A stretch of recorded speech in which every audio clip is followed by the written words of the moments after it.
O episódio de hoje é um pouco diferente. Os ciclistas bonequeiros, a pandemia e as filmagens do Crianças Forrozeiras.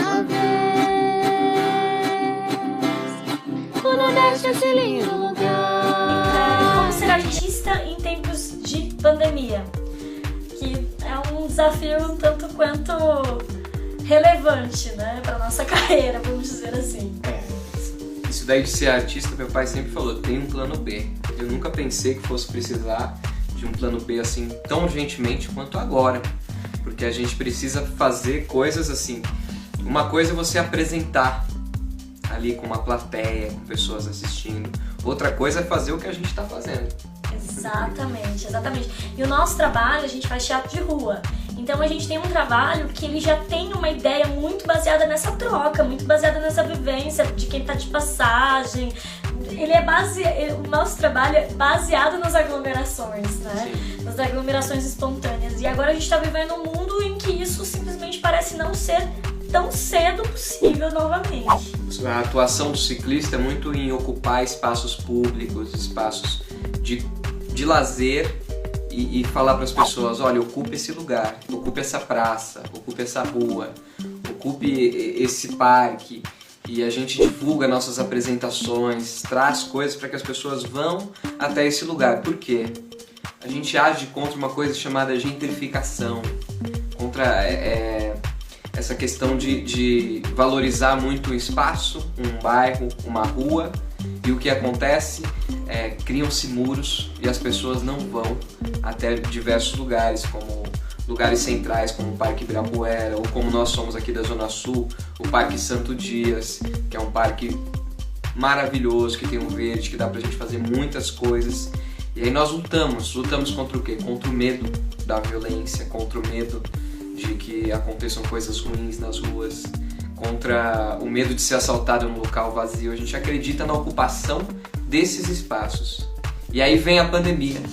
E como dizer para as pessoas, a gente passou a vida inteira dizendo para as pessoas, venham pra rua, ocupem a rua, e passa no momento em que tudo diz para as pessoas, fiquem em casa.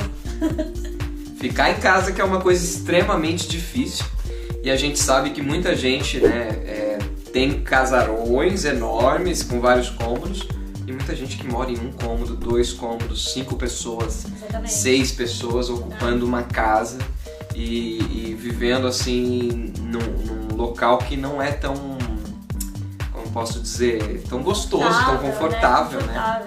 É muito diferente você estar na sua casa, que é aquele lugar exatamente como você quer, do jeito que você quer, do jeito que você sempre quis ver o mundo através dessa janela. E quando você está em casa, que muitas vezes as pessoas fogem muito, né? Existem muitas pessoas que não ficam nas suas casas porque tem que lidar com algumas realidades muito difíceis. Exatamente. E a gente tem essa questão também de levar as nossas apresentações até os locais, né? O teatro, a pessoa não vai até o teatro vai até a pessoa. A gente conseguiu colocar em mini teatros, no Teatro Lambi Lambi, que é uma linguagem, a gente conseguiu colocar efeitos especiais que, se fosse uma produção teatral, iriam milhões de reais para fazer um efeito especial. No Lambi Lambi não, a gente consegue fazer com um custo muito menor. E é bom a gente falar o que a gente tem, né? Porque os ciclistas bonequeiros, né? Então, por que a gente tem esse nome? O que representa esses ciclistas, né? A bicicleta, ela representa muitas coisas. Ela representa principalmente essa questão da mobilidade, essa questão da democratização, essa questão do meio ambiente, essa questão do respeito às pessoas, porque através da bicicleta todo mundo pode ser igual, todo mundo pode fazer o mesmo trajeto, enfim. E com isso, né, os ciclistas trouxeram aí uma história que já tem 10 anos, de teatro, de atividades, de contações de histórias, de coisas que acontecem em cima disso. Então a bicicleta é um símbolo, o símbolo realmente dessa mobilidade que não está reduzida ali a um espaço, né? Da arte, como o Gustavo falou, da arte que vai atrás das pessoas, da arte que você encontra, né, na rua, que você não se preparou para ir para um teatro. A gente sabe que existe aí uma ruptura muito grande de algumas camadas sociais, de algumas pessoas com o espaço do teatro, né? Ainda tem uma ideia muito elitizada sobre isso. E a gente sempre trabalhou essa ideia através dessa facilidade de você realmente ter esse contato com essa bicicleta, que nessa bicicleta tem um mini teatro e você se encontra com uma história, com uma vivência, com uma coisa que transforma ali aquele teu momento, né? A bicicleta ela tem um significado de local, de lazer, de trabalho, de tudo junto, né? Porque você pensa historicamente no meio de transporte, um carro valia muito mais do que vale hoje, era muito mais difícil de ter, eram poucas pessoas, era mais elitizado ter um carro, e a bicicleta é uma maior facilidade, tanto no custo quanto na manutenção.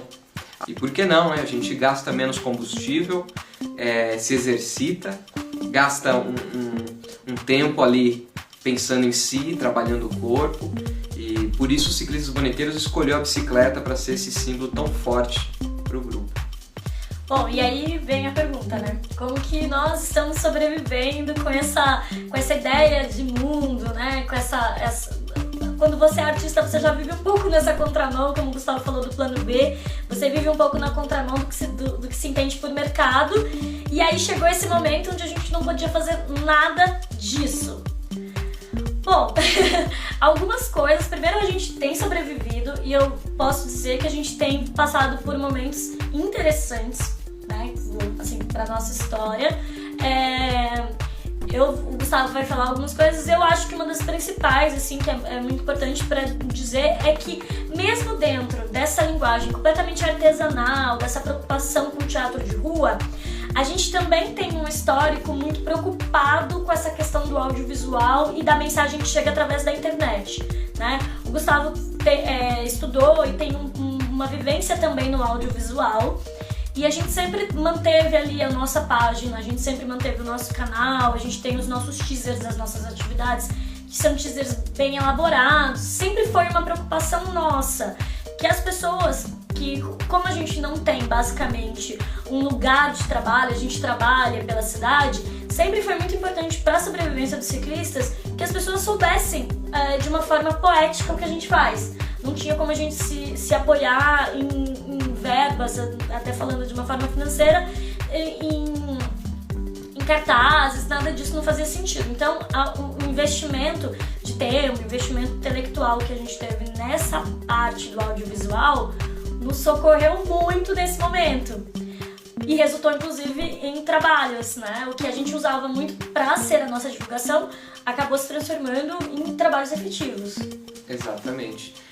Acho que a gente tem essa busca pelo audiovisual. Teve até um projeto chamado Cineminha na Bike, que era de fazer audiovisual na bicicleta, é um projeto antigo. Mas a gente entra agora, nesse momento da pandemia, querendo ou não, nessa linguagem, para poder fazer as contrapartidas do que a gente conseguiu. E se perguntassem, vocês gostariam de fazer dessa forma? Não. Porque a gente precisa fazer com mais calma, com vontade. Agora a gente tem aí uma tonelada de lives na internet, assim, que é uma coisa que não acaba mais e é uma linguagem sempre muito parecida, porque o audiovisual exige dinheiro, exige verba, existe um investimento aí muito grande que muitas vezes pode não ter retorno se a live não for de um assunto que atinge uma grande massa, né? O youtuber é uma profissão sonhada por diversos de jovens hoje em dia, e muitos se frustram porque não conseguem fazer um vídeo contínuo, não tem equipamento, não consegue editar bem. Agora tem ferramentas aí que estão barateando tudo isso, e a tendência é que todo mundo consiga. Mas a gente não quer fazer uma coisa assim por quantidade, a gente busca qualidade no lambe, nas intervenções, em tudo isso. E aí a gente teve essa questão do tempo, né? Tem um espetáculo, por exemplo, que a gente, em 2019, conseguimos ser contemplados por um PROAC editais, né, de montagem, que é do espetáculo A Princesa que Não Sabia as Palavras, e a gente tinha uma ideia para ele ele foi muito querido, né? A gente tinha uma ideia, uma proposta de fazer um projeto inclusivo com elenco surdo, elenco ouvinte. Então tinha algumas propostas de trabalho, de direção, através da luz, enfim, a gente imaginou ele todo de um jeito, né? Concepção de cenário visual, muito visual, porque também a questão da acessibilidade é uma questão que tem muito a ver com a nossa história, que a gente sempre se preocupou, e nos últimos anos a gente vem fazendo projetos voltados muito para isso, para essa área, e de repente a gente teve que repensar um projeto tão sonhado para que ele acontecesse 100% no audiovisual. E é uma coisa interessante, né? A gente fala sobre a acessibilidade no trabalho, que é uma coisa que a gente também tem muita vontade de fazer há muito tempo e foi colocando aos poucos. Né? Rolou a contação de história do Ícaro, que o André Rosa, que integra os Ciclistas Bonequeiros, também fez parte. Isso, se a gente for parar para pensar em relação à acessibilidade, teve algumas coisas que foram proporcionadas, né? Essa questão da Libras, eu percebi que muitos projetos começaram a ter mais Libras por conta da janela, né, de Libras, foi mais fácil inserir, mas aí também tem uma coisa, né, a gente teve que passar a pensar de uma forma, fazer a lição de casa mesmo. Agora a gente precisa ter um compromisso com as pessoas que têm deficiência, que estão assistindo, então a gente teve que pensar esse projeto mesmo na audiodescrição de uma forma muito séria, na janela de Libras, em todos os eventos que a gente anda fazendo, a gente tem pensado também de uma forma muito séria. Por isso que eu disse que, assim, de certa forma, a gente abriu mão de alguns sonhos, a gente deixou de fazer algumas coisas como a gente gostaria de fazer, mas não foi um tempo perdido, né? A gente teve a gente não deixou de trabalhar e algumas coisas vão ficar aí, acho que vão render trabalhos que vão, em cima deles, muitas coisas, eu imagino, não só no nosso caso, assim, eu imagino que muitos artistas vão desenvolver muitas pesquisas e muitas coisas em cima desse momento, né, do que conseguiram vivenciar. Até com a nossa linguagem do teatro de bonecos existe um preconceito muito grande, uma diminuição por conta da pesquisa, que é diferente de você trabalhar o corpo do ator, aquela entrega, não, você tem que dar a sua energia pro boneco. O lambe-lambe também, você precisa manipular o seu lambe-lambe. Existe um preconceito em cima da linguagem do teatro de animação, assim como a linguagem, quando você tem um intérprete de Libras, existe assim, como assim, o cara vai ficar parado lá fazendo gestos e na verdade você precisa de um grande conhecimento para ter aquele envolvimento no espetáculo. E a mesma coisa, esse mesmo preconceito existia com o audiovisual, né? Hoje em dia eu vejo pessoas que eu nunca imaginei falando, se inscreve no nosso canal do YouTube, no canal do nosso grupo no YouTube, a gente precisa de 100 inscritos para poder fazer uma entrevista. Eu falo, olha, virou youtuber, criticou o youtuber. Muito isso mesmo. Fala-se muito, por exemplo, essa é uma questão bem interessante, que a gente pode falar aqui também. Sempre se criticou o teatro gravado, né? Sempre foi uma ideia de que não era nem de que não era teatro, de que não se existia a possibilidade de assistir teatro gravado, né? Que aquilo não tinha sentido, que aquilo não era um produto bom, não era um produto, um resultado de alguma coisa que tivesse a ver com o teatro, enfim. E hoje a gente teve que passar por um momento que a gente teve que repensar isso como verdade, porque eu acredito que não tenha sido substituído, não existe ideia de substituição, mas como o Gustavo disse, a gente teve uma saturação muito grande das linguagens, né? E aí eu acho que a gente até brincou um pouco com esse tema teatrema, né? Que a gente fez um teatro meio cinema, porque a gente teve mesmo que pensar no teatro que é visto pelo vídeo, né? E sabendo que ele não chega no teatro que a gente faz, no teatro que a gente quer fazer, mas pensando na melhor forma de fazer as pessoas pelo vídeo vivenciarem também, né? Terem aquilo também ali naquele momento. Se preocupar com o espectador. Aí eu acho que é aí que vem essa coisa do se inscreva no canal e tal, porque a gente percebe que a gente precisa mesmo ter essa postura diferente, né? E olha que louco, né? A telenovela que é editada, tem a super edição. Antigamente era ao vivo, né? A história do audiovisual foi com teatro filmado para depois começar aquelas cenas externas, cena na rua, corte, edição. Então a gente tem aí uma grande discussão que começou na pandemia sobre teatro filmado, não ser teatro, não sei o quê. O problema foi vir essa discussão, que é uma discussão para mim vazia, porque teatro é feito na caixa, né? É outra coisa, a gente sabe disso, mas na pandemia a gente precisou fazer o teatro filmado.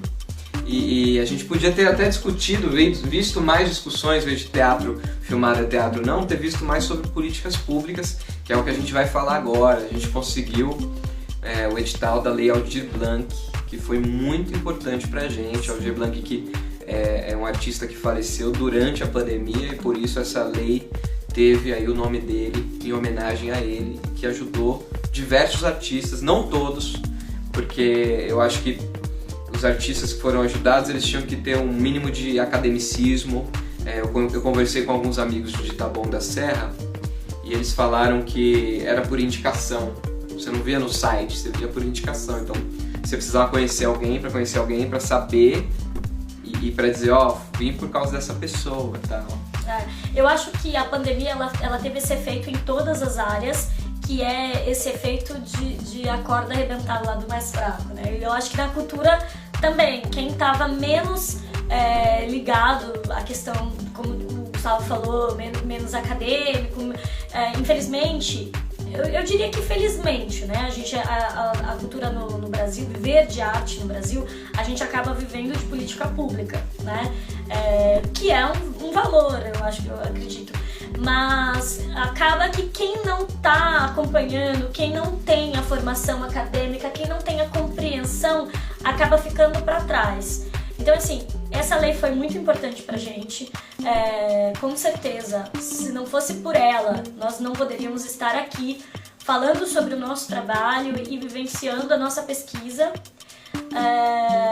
E como tudo que é feito nessa área, eu acho que ainda ela poderia ter atingido a mais artistas, porque existem artistas que realmente eles sobrevivem 100% do chapéu, né? Então ele não é um artista que tem conhecimento de produção, então é bem complicado quando a gente vai falar sobre nome dos artistas, porque nós somos um tipo de artistas, né? Então falar um pouco sobre isso parece até que eu tô dizendo que foi tudo muito maravilhoso, mas não foi, realmente é muito difícil pra gente.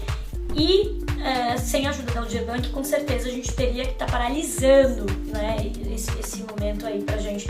E essa paralisação, com certeza, seria muito, muito amarga. A gente fala política pública, mas você que está assistindo não entende muito bem, é o quê?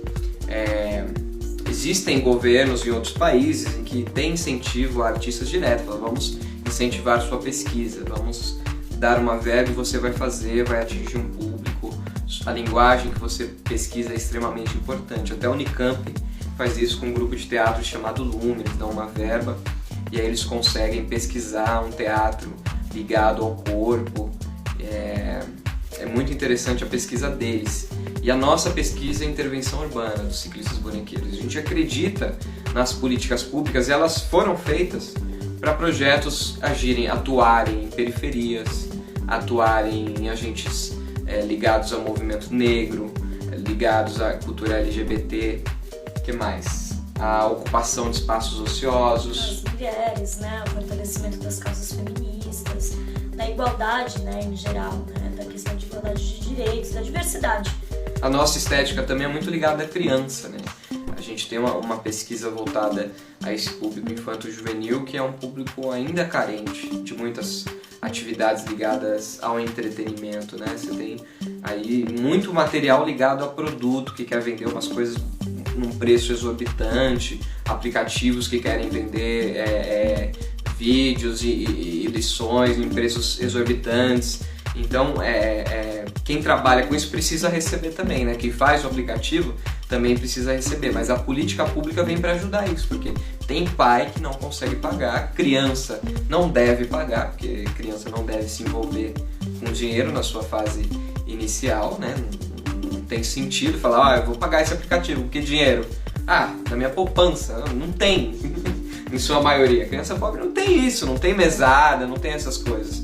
Então você tem aí um conteúdo que não é criado porque são poucas as políticas públicas para o público infanto-juvenil. Então você vê a criança assistindo youtubers aí que fazem pegadinhas, e aí vira, né, um mercado de entretenimento mais gostoso por falta de opção para a criança. Então ela gosta daquilo porque entre aquilo e a novela que a mãe está assistindo ou o jornal, ela vai assistir aquilo, mas falta oportunidade, então a política pública tem que entrar com isso. Sim, sim. A gente inclusive fez alguns trabalhos também durante a pandemia, né, na quarentena, que foram as apresentações dessa contação de histórias que a gente faz em português e libras.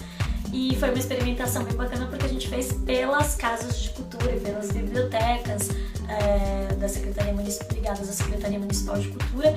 E também é uma coisa muito legal, né, essa questão da aproximação da biblioteca com o público que está em casa, das crianças que estão em casa, que não estão indo para a escola, que estão passando por um momento também difícil, né? A criança ela responde de uma forma muito diferente a esse ócio, a esse isolamento.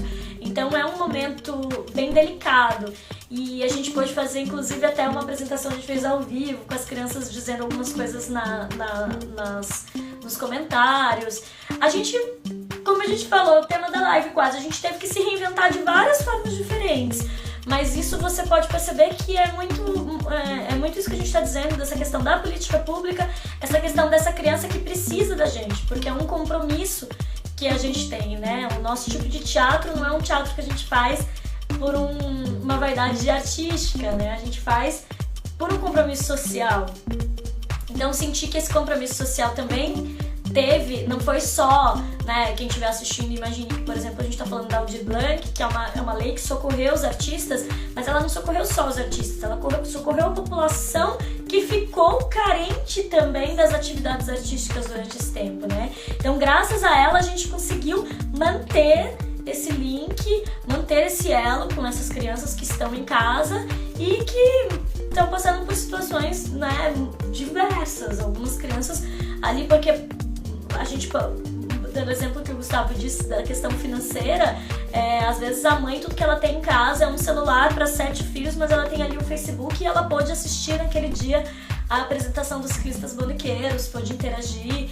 Então, de certa forma, essa relação podendo continuar existindo, ela é educativa, né? Sim, a rede pública mandou tablets para as crianças estudarem, né? Isso é interessante, porque aí você vê também uma formação digital que é extremamente necessária, porque a gente vê movimentos aí no meio digital e acesso, né? Porque dizer, o professor fez uma videoaula, as políticas públicas entenderam isso, falaram, as crianças não vão acessar a videoaula, vamos mandar tablets para que eles tenham acesso a isso. Sim. E a gente falou sobre a questão da política pública, as necessidades, é o que a gente faz também, né? Ligada à acessibilidade. Sim. E é muito louco que o karaokê, a gente tem um triciclo no karaokê, por exemplo, moradores de rua, eles cantavam muito bem no nosso karaokê quando a gente fez intervenções ali perto da prefeitura de São Paulo, quando a gente fez a virada cultural. São várias as pessoas que queriam cantar com músicas extremamente distintas. Então a gente tem aí um público muito carente de atividades. E São Paulo, que é o local onde a gente atua, a cidade de São Paulo, ela tem de tudo para ser um bom cultural. Não ter apenas a virada cultural ou o carnaval, mas diversas atividades ao longo do ano. Sim, são muitas culturas, muitos povos, muitas histórias e muitas São Paulos dentro da São Paulo, né? Então, a gente pode até se orgulhar que a gente já vivenciou muito de tudo isso, né? Porque a gente já apresentou na Paulista, a gente já apresentou em virada cultural, a gente sempre apresenta nas viradas culturais, mas a gente já se apresentou, por exemplo, no Jardim Pantanal, que foi pra mim, acho que foi a melhor apresentação que a gente já fez, que foi um contato com crianças que nunca tinham visto teatro na vida. Foi assim, foi muito bom chegar até ali, né? Então esse trabalho, ele é um trabalho que é muito importante justamente por ser um trabalho que circula, que anda, que dá vida, né? Que segue, e a gente espera aí que com essa pandemia a gente continue seguindo. É um jeito da gente pensar um pouco que essa bicicleta ela nunca para, né? Que a bicicleta dos ciclistas vai levando a gente, e agora ela estacionou um pouquinho. Estacionou nada, a gente está em produção. Fala da Aldir Blanc, fala do que a gente fez, e a gente tem que falar também do forró. Tô até temático, com estilos na camisa do J. Borges. Então, através da Aldir Blanc a gente adaptou o nosso repertório para o audiovisual. Então, algumas coisas já foram liberadas, né? A Princesa que Não Sabia as Palavras, a gente passou inclusive aqui pelo Sérgio Assanã, foi a nossa estreia aqui no Sérgio Assanã. Eu tenho uma relação muito de muito carinho com o Céu Jassanã, porque eu fiz um trabalho com acessibilidade com as crianças com deficiência da comunidade durante alguns anos, e essa peça queria que estreasse na tela do Céu Jassanã, porque tinha um sentido diferente para mim e para o meu grupo, para os ciclistas, que todo mundo compra a ideia.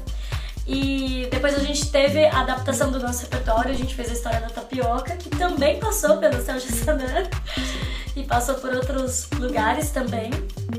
A gente está adaptando também, e em breve a gente vai lançar também os lambes, a gente vai fazer um documentário sobre os lambes, sobre as caixas, né, que são os mini-teatros, sobre a relação que a gente tem com essa narração que o Gustavo apresentou aqui, essa relação que eu tenho com o boneco, né? Essa relação que o boneco tem com o espectador, essa relação, principalmente essa relação única, né?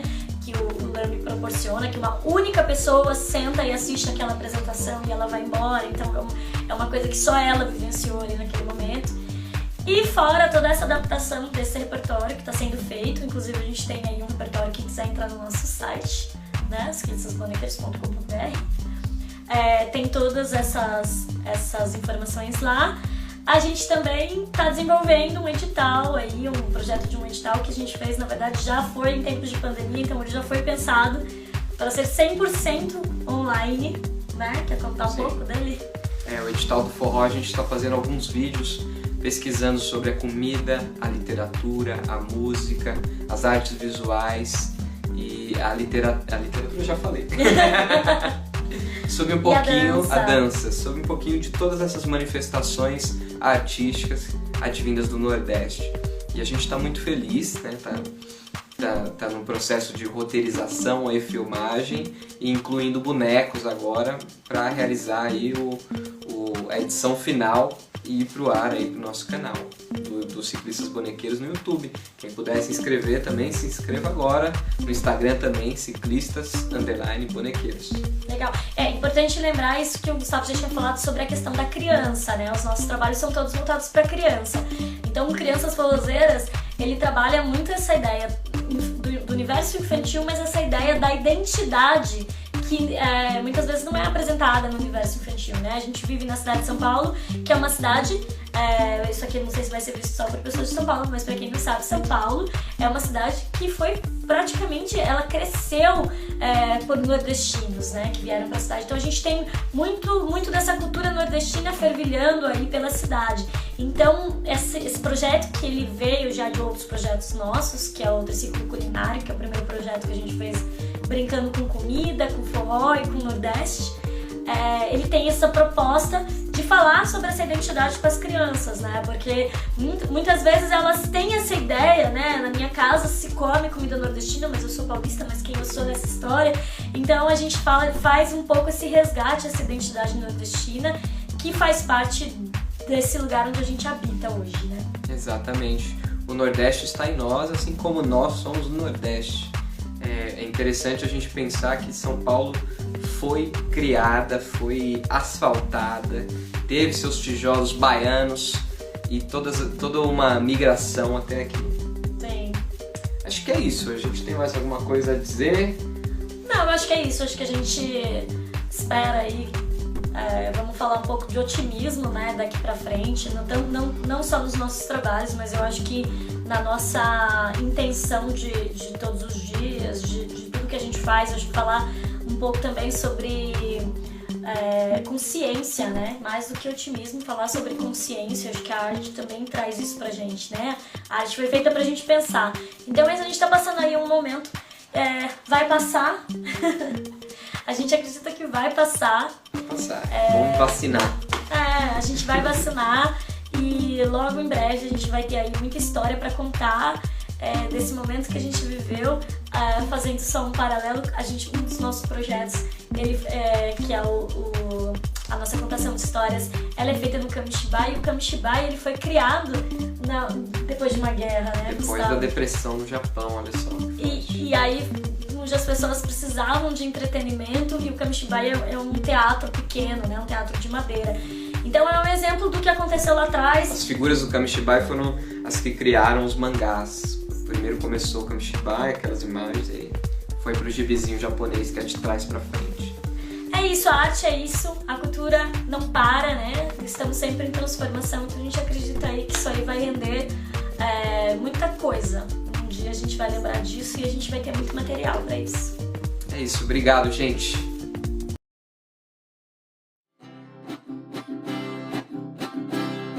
Certa vez, era uma vez,